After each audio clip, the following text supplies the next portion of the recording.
నమస్తే. ఇన్నాళ్ళు నన్ను సపోర్ట్ చేస్తూ, ఎంకరేజ్ చేస్తూ మీ ప్రేమని నాకు అందిస్తున్న ప్రతి ఒక్కరికి కృతజ్ఞతలు.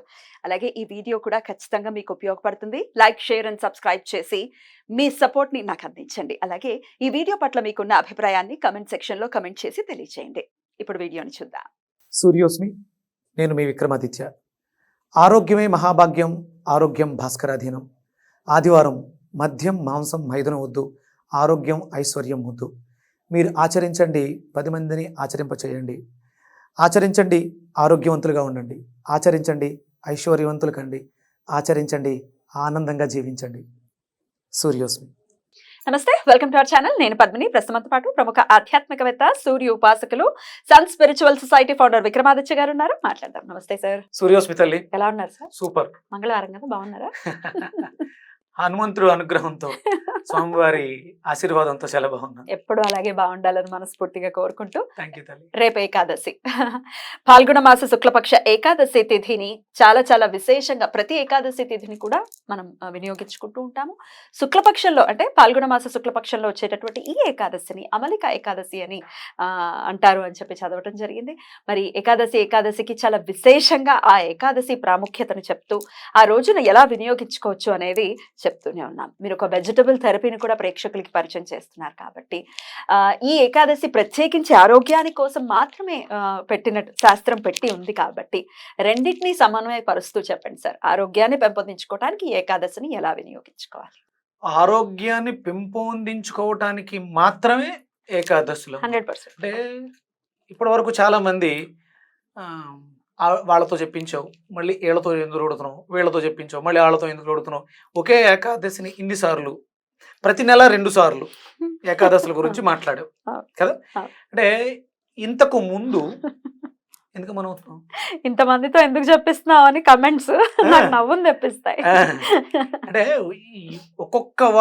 ఒక్కొక్క ఇంట్లోనూ వాళ్ళ సందర్భానుసారం, పరిస్థితుల ఒక్కొక్క రకంగా ఆచరించడం వల్ల మనకి అందరం సమానమే. సమస్యల వలయంలో ఒక్కొక్కరికి ఆర్థిక సమస్య, ఒక్కొక్కరికి ఆరోగ్య సమస్య, ఇంకొకరికి ఇంకోసం ఇన్ని రకాలు ఉన్నప్పుడు ఇంతమంది చెప్పడం వల్ల అంటే ఒక సమస్యనే వివిధ కోణాలలో వివిధ మనస్తత్వాలతో చూడడం వల్ల పరిష్కారం అద్భుతంగా ఒకే ఛానల్లో చూసేస్తున్నాం. కరెక్ట్. ఇంతమంది నటీనటులు ఉన్నారు కదా, ఒక్కొక్కరికి ఫ్యాన్స్ అవుతారు. మీ ఫ్యాన్స్ మీకు ఉన్నారు డెఫినెట్ గా. పట్నాయక్ గారు ఫ్యాన్స్ పట్నాయక్ గారికి ఉన్నారు. అంటే ఫ్యాన్స్ ఇన్ ద సెన్స్ వాళ్ళు చెప్పేది అందరు చెప్పేది వినబుద్ధిగానే ఉంటుంది, కానీ ఆచరించేది మీరు చెప్పారు కదా చెయ్యాలి అనేది. ప్రత్యేకించి మీ గురించి చెప్పుకుంటే వెజిటబుల్ థెరపీని చాలా బ్యూటిఫుల్ గా చెప్తూ ఉన్నారు. అది చేసేటటువంటి వండర్స్ మనం ఎన్నో ఎపిసోడ్స్ లో కూడా చేస్తున్నాం. అందరి నుంచి మంచి మాటే కదా, అందరితో వింటే బాగుంటుంది కదా. 10 మందికి వెళ్ళాలి అంటే ఇక్కడ 2 ఏళ్ల క్రితం మనం రెమెడీస్ మొదలుపెట్టి మన ఛానల్లో రెమెడీస్ మొదలుపెట్టి వెళ్తూ ఉన్నందులో ఏకాదశుల గురించి మాట్లాడుతున్నాము. దీనివల్ల జనాలకి ఏంటంటే భవిష్యత్ అంతా కూడా చాలా ఇబ్బందికరమైనటువంటి పరిస్థితులు. అవి కేవలం ఆరోగ్య సమస్యల వల్లే. క్యాన్సర్ మహమ్మారి విజృంభిస్తుంది. మనం ఆల్రెడీ చూస్తున్నాం. ఇక త్వరలో ఇంకా ఎక్కువగా ప్రతి ఇంట్లోనూ ఒక క్యాన్సర్ ఉంది. జ్వరంకి వెళ్ళినట్టు క్యాన్సర్కి వెళ్తే బయటపడతాయి డయాగ్నోసిస్. మనం విపరీతమైనటువంటి తప్పులు చేసాం, శిక్ష అనుభవించబోతే. అందుకనేనేమో దయాళు అయినటువంటి భగవంతుడు ఏకాదశి ఉపవాసాలకి దానికి ఒక్కొక్క ఏకాదశికి ఒక్కొక్క నామంతో అమృత సిద్ధి యోగం, లేకపోతే ఇప్పుడు ఆమలక, ఇలా వాటికి ఉన్నటువంటి పేర్లే మన జీవితాల్లో సార్థకతను తీసుకొస్తాయి. ఏకాదశి ఉపవాసాలు మాత్రమే రాబోయే పెను ప్రమాదం నుంచి మనల్ని రక్షించడానికి ఉపయోగపడతాయి. సో చెయ్యాల్సిందే, 100% చెయ్యాల్సిందే. ఏమండి నాకు ఇప్పుడు ఆరోగ్యం ఉందండి, నాకేం అక్కర్లేదండి అనడానికి లేదు. థ్యాంక్ యూ, చాలా సంతోషం. ఆరోగ్యం ఉంది అంటే precaution is the better than cure. అందుకని రేపొద్దుట బాగున్నాం, చాలా సంతోషం, అలాగే ఉండాలని మనస్ఫూర్తిగా కోరుకుంటూ అందరం అలాగే ఉండాలని ఆశిస్తూ ఇవి చెప్పడం జరుగుతుంది. పరిష్కారం అంటే సమస్య వచ్చిన తర్వాత యుద్ధం చేసే కన్నా ముందే ప్రొటెక్షన్ చేసుకుంటే మంచిదిగా. క్యాన్సర్ అనేది బయట పడేంత వరకు ఎవరికి తెలియదు. అందరం బాగానే ఉంటాం, చాలా ఆరోగ్యంగా ఉంటాం. నిన్నటిదాకా బాగానే ఉన్నాడు, రాత్రి హాస్పిటల్కి వెళ్ళాడు, క్యాన్సర్ ఉంది.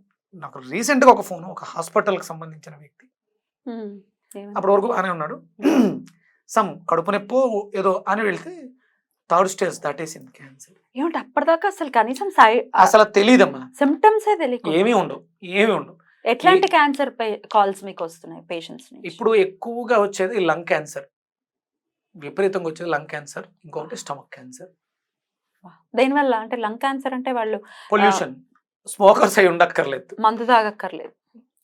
మన చుట్టూ ఉన్న ఎన్విరాన్మెంట్లో. నాకు రీసెంట్గా ముంబై నుంచి ఒక ఆయన రెస్పిరేటరీ 60% డ్రాప్ అయిపోయారు, 40% వర్క్ చేస్తుంది. ఆయన మన రెమెడీస్లో మన ఆదిత్య హృదయం, మన పద్దేహం, మునక్కాడ జ్యూసులతో చేసుకుని డెవలప్ అయి 60%కి వెళ్ళింది. 40 నుంచి 60కి వెళ్ళి ఇంక్రీజ్ అవ్వడంతో డాక్టర్లు రిపోర్ట్స్ రాంగ్ అంటున్నారు ఇంతకు ముందు. ఇది ఏంటి అని చెప్పేసి ఆయన పరిగెట్టుకుంటూ రిపోర్ట్స్ పట్టుకొని వచ్చాడు. నేనైతే చాలా హ్యాపీగా ఉన్నాను. ఇది వరకు మెట్లు ఎక్కడం కష్టంగా ఉండేది, నడవడం కష్టంగా ఉండేది. ఇప్పుడు నేను చాలా హ్యాపీగా ఉన్నాను. డాక్టర్లు పాత రిపోర్ట్స్ తప్పు, ఇదే కరెక్ట్ అంటున్నారు. సంతోషం కదా. అంటే పొల్యూషన్ మీకు అంటే ఢిల్లీ, ముంబై ఈ మహానగరాల్లో విపరీతమైనటువంటి కాలుష్యం వల్ల లంగ్ క్యాన్సర్. సో వాళ్ళు ఏమి స్మోక్ చేయాల్సిన అవసరం. అండ్ ప్యాసివ్ స్మోకింగ్ అంటే స్మోక్ చేసేవాడు పక్కన నుంచున్నా అది మనం స్మోక్ చేస్తాం, అది పక్కన కూడా నుంచోవద్దు. అసలు మనం ఎట్లా సార్ పక్కన నుంచోద్దు అంటే ప్రపంచం అంతా స్మోకింగ్ లోనే ఉంది, మనం ఎలా తప్పించుకోగలం? అంటే ఇక్కడ ఎవ్వరం కూడా దేనికి అతీతులం కాదు. అంటే ఇక్కడ మనం క్యాన్సర్ వచ్చింది తగ్గించుకోవడం పక్కన పెడితే, స్మోక్ చేసేవాడే క్యాన్సర్ మనకి. అవును, మన పక్కన ఉన్నాడంటే వాళ్ళని ఆపాలిగా మనం. అది మన బాధ్యతగా కూడా తీసుకోవాలి. ఎవరికి వాళ్ళు సెల్ఫ్ బాధ్యతలు తీసుకుంటే, నాకు రాకుండా చేసుకోవడం ఒక ఎత్తు, మీ 10 మందికి రాకుండా చేయడం ఇంకా పెద్ద ఇది. కాబట్టి చాలా జాగ్రత్తగా చూసుకోవాలి. అలవాటు ఉంది కొంచెం దూరంగా, జనాలకు దూరంగా చూసుకోండి. మనం అంటే వాళ్ళు కూడా బహిరంగ ప్రదేశాల్లో నిషిద్ధం అని పోలీస్ డిపార్ట్మెంట్ కూడా చెప్తుంది. దానికి తగ్గట్టుగా అంటే మన బాధ్యత కొంతవరకు. బహిరంగ ప్రదేశాల్లో ఖచ్చితంగా నిషిద్ధమే, కానీ ఏకాంత ప్రదేశంలోకి వెళ్ళిపోయి తాగనోడు కూడా అక్కడే నుంచుని ఉంటే వాడు స్మోక్ చేయడం కంటే ఇంకా డేంజర్ ప్యాసివ్ స్మోకింగ్ కదా. జాగ్రత్త అనివార్యం. అలాగే అన్నెసరీ టాబ్లెట్స్, విపరీతంగా మందులు వాడేయడం, యాంటీబయాటిక్ వాడేయడం, అవి లంగ్స్ గోడల్లో ఇరుక్కుపోవడం, ఇది కూడా ఒక కారణం అవుతుంది. విపరీతమైనటువంటి మెడిసిన్స్ ప్రతి సందర్భానికి ఇమీడియట్గా జ్వరం వచ్చింది టాబ్లెట్ వేసేసుకో, వెళ్ళకూడదు. లంకణం పరమౌషధం. ముందు ఫస్ట్ ప్రకృతి ఏమైతే చేస్తుందో దానిని అనుసరిస్తే మన ఆ సమస్యల నుంచి బయటపడతాం. ఒకవేళ కాంటుబట్టు ఇంకొంచెం ముదిరింది, ఇబ్బందికరంగా ఉంది, అప్పుడు మనం అత్యవసర పరిస్థితుల్లో ఎమర్జెన్సీ ట్రీట్మెంట్కి వెళ్ళాల్సిందే. రేపు ఏం చేయమంటారు ఇంతకీ? ఇది అమలిక అంటే ఉసిరి చెట్టు దగ్గర మనకి లక్ష్మీనారాయణలు ఉంటారు. అంటే మనం అంటే ఇక్కడ ఎందుకు చెప్తున్నారు అంటే, ఇది కోఇన్సిడెన్స్ కాదు. భగవంతుడు ఈ సీజన్ ఏది, స్ప్రింగ్ సీజన్, వసంత ఋతువు, చెట్లు అన్ని చిగురిస్తూ ఉంటాయి, ప్రకృతి పరవశిస్తూ ఉంటుంది. కాబట్టి ఒక్కసారి అంటే ప్రకృతి ఎక్కడుందమ్మా? మనలోనే. మన చుట్టూ ఉన్నటువంటి ప్రకృతి మొత్తం కూడా మనలో కూడా ఉంది. కాబట్టి మనం దానికి అనుసంధానం అంటే ప్రకృతిలోకి వెళదాం. ఆ ఉసిరి చెట్టు దగ్గర లక్ష్మీనారాయణులు మన అమ్మ నాన్నలు ఉన్నారు, మన జన్మకి వాళ్ళే కదా, లక్ష్మీనారాయణల వారసులమే కదా మనం అని అక్కడికి వెళ్ళి ఆ శక్తిని, అందులో ఉన్నటువంటి అమృతాన్ని, ఉసిరి చెట్టులో ఉన్నటువంటి అమృతాన్ని పానం చేద్దాం. ఉసిరికాయలను కూడా విరివిగా తీసుకోవచ్చు మనం. అంటే దొరికేస్తున్నాయి. ఉసిరికాయ తీసుకుంటే మనకి నీరసం రాదు, విటమిన్ సి ఆరోగ్యంగా ఉంచుతుంది. మనలో ఏమైనా బ్యాక్టీరియాస్, వైరస్లు ఉన్న అన్హెల్దీ వాటిని కూడా చంపేయడానికి, వ్యాధి నిరోధక శక్తిని పెంపొందిస్తుంది. ఉపవాస దీక్ష ఒక రకంగా సహాయం చేస్తుంది. ఈ ఉసిరికాయ మనం చేసేటువంటి లిక్విడ్స్, జ్యూసెస్ మనలో ఉన్నటువంటి బ్యాక్టీరియాలని, అనారోగ్యాలని కూడా తగ్గిస్తుంది. ఎలా తీసుకోమంటారు మరి ఉసిరికాయ? మనం ఈ ఫాల్గుణ మాసంలో అరటికాయ అని చెప్పారు. సర్క్యులేటరీ సిస్టమ్ అంటే సర్క్యులేషన్. నేను కొంతమంది చూడండి ఎవరిలోనూ కలవలేరు, ఒకే చోట గొమ్మనంగా ఉండిపోతారు. అలాగే వాళ్ళ థింకింగ్ నెగిటివ్గా ఉంటుంది. అంటే పద్మిని ఏమైనా అంటదేమో, అనుకుంటుందేమో, నన్ను ఏమైనా చేస్తుంది, ఇలా ఆలోచిస్తూ ఉంటాం. నెగిటివ్ థింకింగ్ అది. అందుకని కలవలేను. ఇప్పుడు నీతో ఇంటరాక్ట్ అయితే నువ్వేంటనేది నాకు తెలుస్తుంది. అప్పుడు దాన్ని బట్టి నేను నన్ను తీసుకోవచ్చు. కానీ నాలో ఉన్న నెగిటివ్ ఆలోచన నీతో కలవకుండా చేస్తుంది. ఇది ప్రకృతిలో మనల్ని కల్పిస్తుంది. మనం విడిపోయి బయట స్వతంత్రంగా ఉన్నాం, స్వేచ్ఛగా ఉన్నాం, బాగున్నాం అనుకుంటాం. కానీ ఒంటరిగా ఉన్నాం, ఎవరితోటి కలవలేకపోతున్నాం. నేను నాలో ఉన్నటువంటి ప్రకృతిని బహిర్గతంగా ఉన్నటువంటి ప్రకృతితో కలపలేకపోతున్నాను.